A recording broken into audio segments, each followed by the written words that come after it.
Hi, welcome to this week's Maddie to Max Vlog Talk. So in the spirit of the holiday, I am going to give you a wonderful gift. I am going to give you the knowledge about this most wonderful, glorious show called Gravity Falls. This show airs on the Disney Channel, and I gotta say, it's like so great that Disney is actually managing to come up with great TV shows again. Or at least hiring somebody to come up with good TV shows again. Because I was raised on Dexter's Laboratory and the Powerpuff Girls, and they were pretty good in my opinion. I mean, they were really fun and funny and witty, and just, I don't know if it's just because of my age and how I've gotten older throughout the years, but some of the stuff that they've put out recently hasn't seemed that way. It seemed really dumb and silly, and I actually didn't want to watch Gravity Falls when it first came out because I thought it just looked like another one of the dumb, stupid shows that they were putting out. I shouldn't say stupid, that's mean, but you get my point. But then I realized this show is brilliant! And just the title alone should give you an idea of how wickedly funny and witty this show actually is. Gravity Falls. Get it? Yeah. It's so smart! Oh, the show is so incredibly, amazingly, wonderfully smart! It's like a mystery for like kids, but also for adults.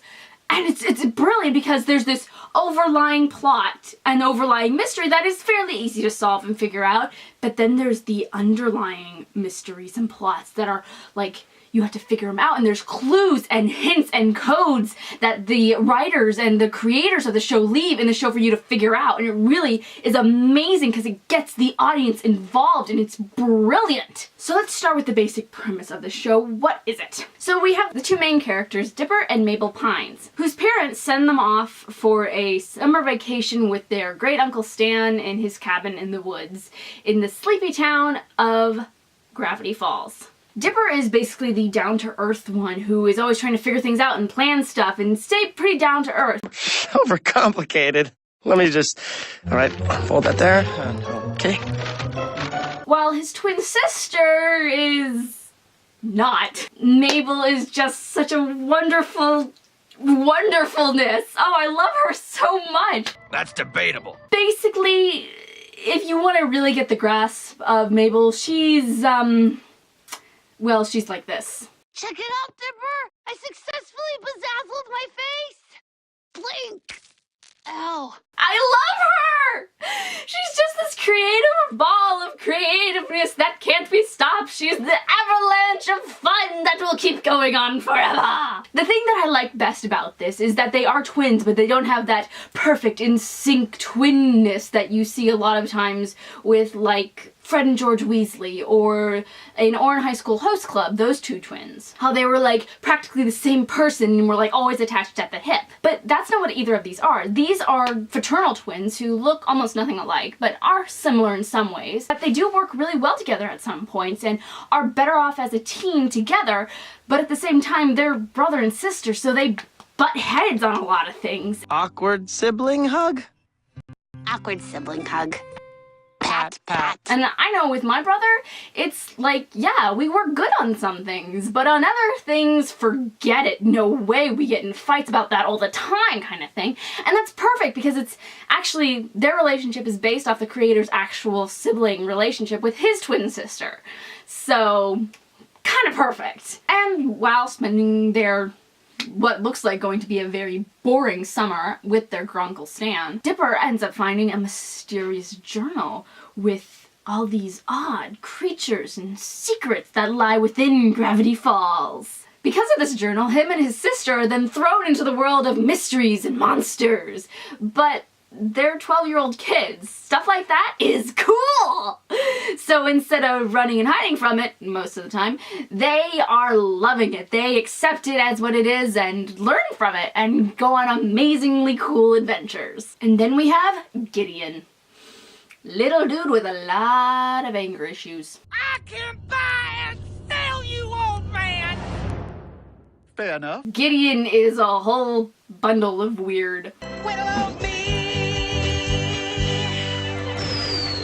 always trying to either win Mabel as his queen or destroy the Mystery Shack altogether. And then we have Pacifica Northwest. I'm not even kidding, that's a character's name. Really, the point of Pacifica in this is to really challenge Mabel, because Pacifica is much more of the I'm all that, so get out of my way, most popular girl in high school type. And Mabel's the creative, artsy, weird kid. I'm Mabel. That sounds like a fat old lady's name. I'll take that as a compliment. And she really challenges that, especially in one episode. She really says how weird Mabel is and that she should just fit in and all of that. Now, who wants to hear more about me? But the thing about this show that is really very interesting is the fact that because they get the audience so involved, the audience is now involved. It's really vested in the creation of this show and really being a part of it. And because of that, the fans themselves have come up with this whole other world that is pretty much known to any Gravity Falls fan. It's known as Reverse Falls. It takes the role of Mabel and Dipper and switches it with the role of Pacifica and Gideon, and making Mabel and Dipper the bad guys in Pacifica and Gideon the good guy, switching the roles and putting them in each other's shoes, basically. And I gotta say, Mabel and Dipper look really cool as villains. And it's really interesting and really fun, and there's so much cool fan art for it and stories, and it's just amazing, and I'm really hoping that the writers are gonna pay attention to that and really bring it in, because whoa, that would be so cool if they actually pay attention to that, because this story of Reverse Falls is brilliant.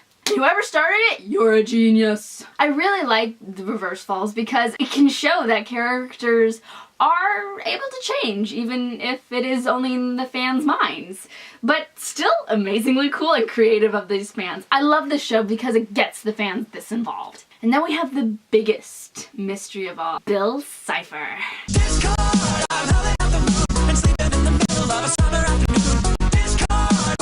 I love this character just because he's like such a mystery. We know so little about him, but the way that he comes in is just so completely and utterly awesome that you can't help but stop and take notice of him.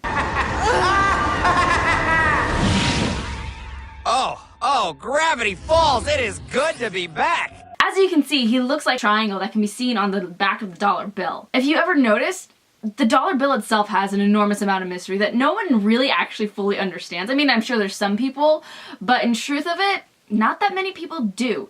So just his very image gives you questions that you can't really explain, and I guess that's the great thing about this. It keeps pulling you back for more because of how much you don't quite understand, but you want to, and it's fun to speculate about what it is. And that, in my opinion, is why Bill definitely is going on the list of my top 7 people that I would choose to take over the world with. Yes, that's an actual thing I'm doing. His character's only actually in one episode, but images of him are scattered throughout the show if you're looking for him. So, watch closely and you might just figure out who he is. So that's about half of all my thoughts. Now, hopefully I've made some fans out of you and you can go watch that and then come back to me and we can fandom out together, because I would really enjoy that. Also, what are some of your favorite new cartoons that are coming out, whether it be a movie or a TV show or even a comic book series? Let me know in the comments below. And if you like this vlog, then check out some of my previous vlogs down below right here. Don't forget to subscribe, like it on Facebook, and follow it on Twitter.